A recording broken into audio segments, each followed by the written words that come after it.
Look at you. You're spiffier than a petunia in a patch of chiggerweed.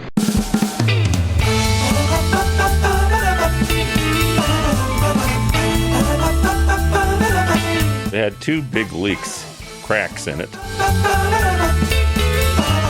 And he was a mean rooster, and he would peck at you and chase you. Yeah, the pig is climbing up. Well, it's like climbing a ladder, really. It took longer because it really didn't work super good. Hi, welcome to Comedy Parenting Radio. My name is Jerry Beglys, and this is the only show that recommends not warming up used motor oil in your uncle's microwave. We want to welcome all of our listeners from Baltimore, Bahrain, and Okotoks, Canada. How do you know it's pronounced Okotoks? Because it says right there, Okotoks, Okotoks, Okotoks. Oh. Anyway, I've got my brother Jim in the studio, and we're going to talk about fun on the farm. We'll be right back. Phenomena. Phenomena. Phenomena. You gotta take care of Texas, it's the only one we got. If you're way up in Lubbock or down in Luckenbach, gotta conserve water, keep the air clean.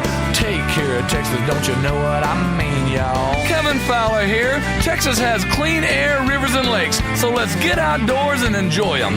Visit TakeCareOfTexas.org, pledge to help keep it that way, and we'll mail you a free Texas State Park guide. Take care of Texas, it's the only one we got. Sponsored by the Texas Commission on Environmental Quality in Texas Parks and Wildlife. Comedy. Parenting. Radio. Radio. Well,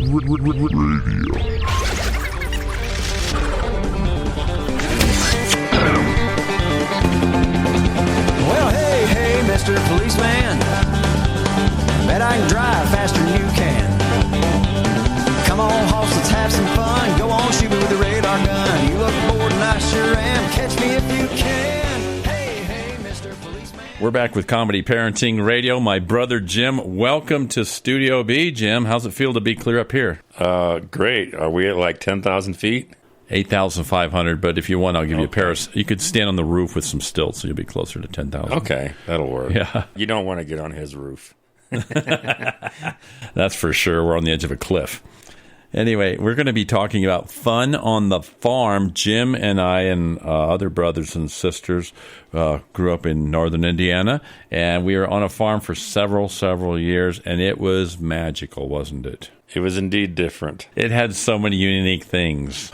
When you normally think about farms, you know, people might think, oh, cows, chickens, pigs, horses. Well, it really wasn't much of a farmable farm. It was. And Dad even admitted that. The ground was terrible. Wait, say that again? Dad even admitted it wasn't much of a farmable farm. He never told me that. He just put me on the tractor all day long. Oh, well, you know. When you got such terrible ground, it takes all day to work it compared to a good farm. That's good for soil. sure. He talked about the clay hills. Yes. When you have clay underground and you try to cut it up with all your farm implements, you have to go over it many times, don't you? Yes. Yeah. Anyway. But what was unique about the farm? Some fun things on the farm. Well, unlike a lot of places, we didn't have one pond. We had two. Tell me about one of the ponds. What would be something fun that we did, growing up in the ponds? One of the ponds or two? The front pond was immediately behind the barn. It was like anywhere from a foot to 2.5 feet in the dead of summer when it was drier. And it was black muck. We had a boat that leaked. And we had an island in the center with one maple tree. Dad acquired the boat from a neighbor because he had ruined the boat, taking the boat down Yellow Creek with my oldest brother. During a bad flood. Spring. Flood. Rain. Flood. And they ruined it and got a hole in it because they got stuck over some logs in the creek. Long story short, Dad bought the boat from the neighbor. It had two big leaks, cracks in it. Mm-hmm. And we would still use it. And we would go out there and just bail water out of it every once in a while. So you would be in the pond. There's always an inch or 2 or 4 inches of water, whatever. Yeah, black mucky water coming in. Yeah, and then you would bail it out and keep paddling around in the pond. Yeah. We had the circle pond, which we went ice skating on, didn't we? Oh, yes. My great aunt had made the pond originally for that. I didn't know that. Yes, that was the purpose of it, was for ice skating. We used to race around the little island in the middle of the pond with our ice skates on. Of course, we had to shovel it off by hand. And by the time you got it shoveled off, you were tired and couldn't skate too much. then you had to skate the next day. Or it was time to go do chores or whatever. Yes. I'm a hard-working man. I wear a steel hard hat. I can ride rope, a hammer and paint, do things with my hands that most men can't. Okay, forest animals, kids are coming to the forest, and it's up to us to make their visit a good one. Sparrow, have you practiced the most popular bird songs for the year? Of course. Catchy. I like it. River, how's the temperature? It's a refreshing 52 degrees, man. I love it. Turtle. He's not here yet, man. He's late every morning. Okay. Squirrel. The forest has been preparing just for you. To learn more about cool things to do in the forest, visit discovertheforest.org. Brought to you by the U.S. Forest Service and the Ad Council.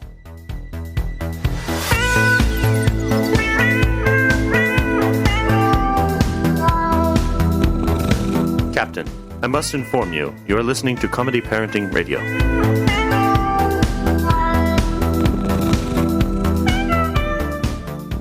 We had 2 hollow trees on the farm, and the best one that I discovered was an old willow tree that had cracked in half and tipped over, and the base of the tree was approximately 3 to 4 feet across, and the entire thing was hollow all the way out to the bark.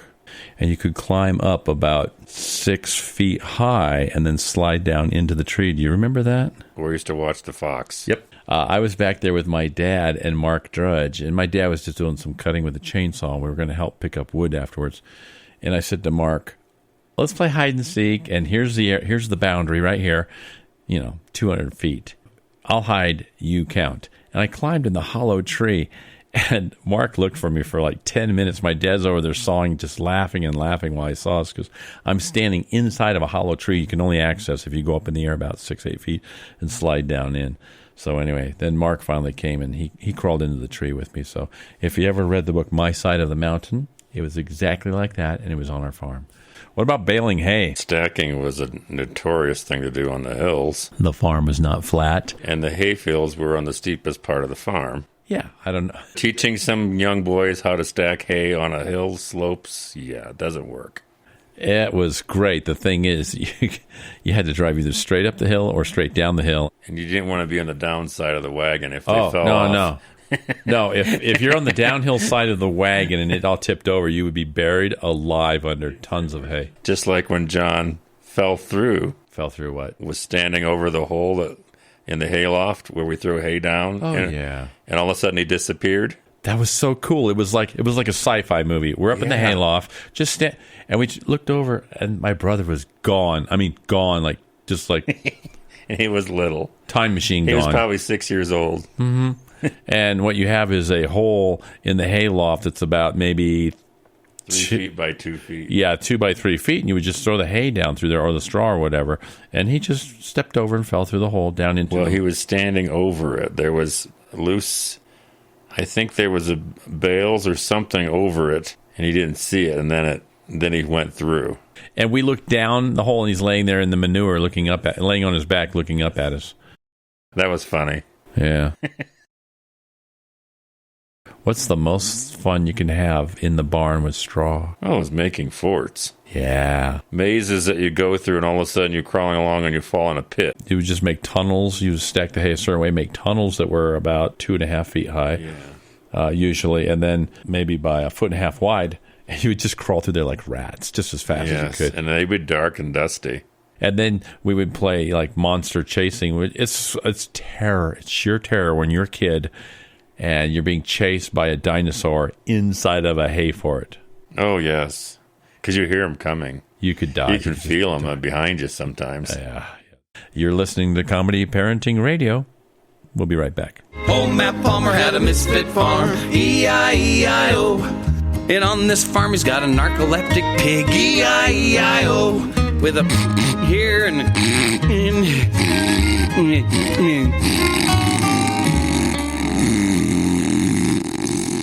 What is wrong with you?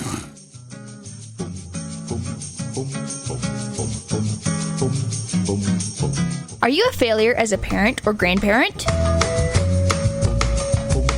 Do your little ones cry for no apparent reason? Do you have lots of money? If you answered yes to these or any other invasive questions, we have good news for you. Treesock Press was named after a cat. A very cute cat. Treesock Press printed a book. That book is available in nearly indestructible hardback form and is printed with non-toxic ink so your little dinosaur can virtually eat the book. If this all seems too good to be true, you can go buy a cheap Disney book that's printed in China. Books printed in China aren't as good for teething toddlers as ones printed in Wisconsin. What's the name of our book? Dad the Tooth Fairy Didn't Come. This book is funnier than a root canal on a sinking ship. I didn't know ships had teeth. Order your copies of Dad the Tooth Fairy Didn't Come from Amazon today. Or tomorrow if you're on the international date line. And they always ask me, are you aware of how fast you were going? Well, yeah, I got a speedometer right in front of me. Came with the car. The only thing I was unaware of is where you were sitting.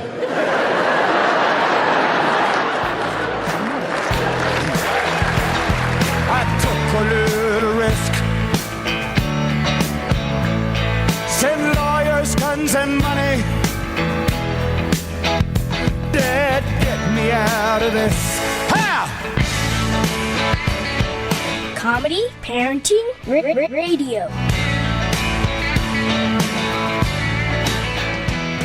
Half of the fun growing up on the farm were the contraptions that we made. You made a few in your time, didn't you? Oh, yeah. You didn't have money, so you took things that you could. Right. Like I made a tiny house.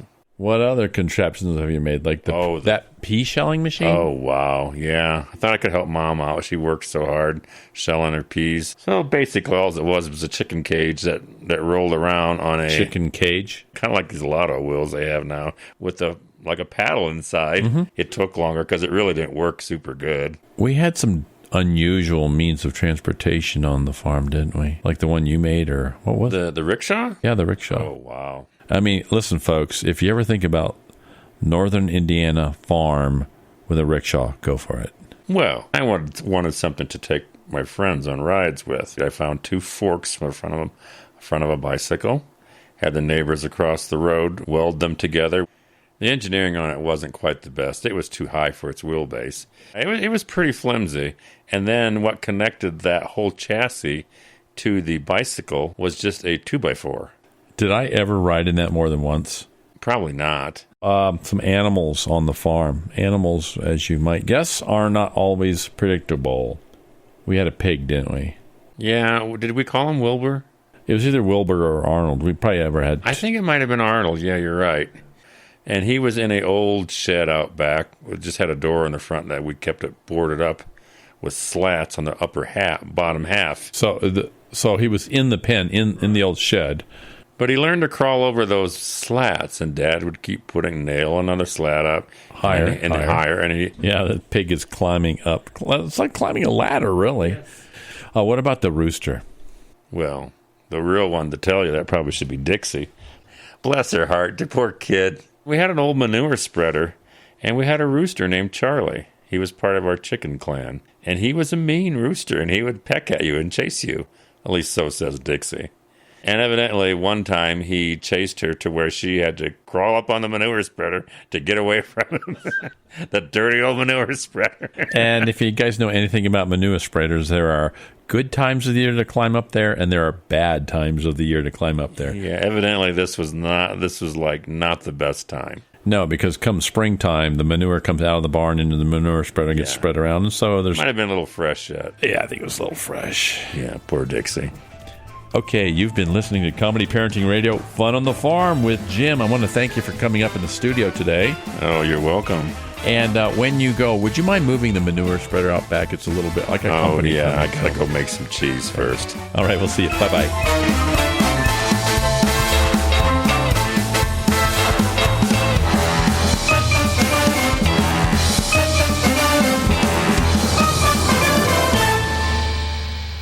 I regret my actions. I regret offending my coworkers. I pledge to bring my best spirit of honesty, empathy, respect, and open-mindedness, is that even a word, into the workplace.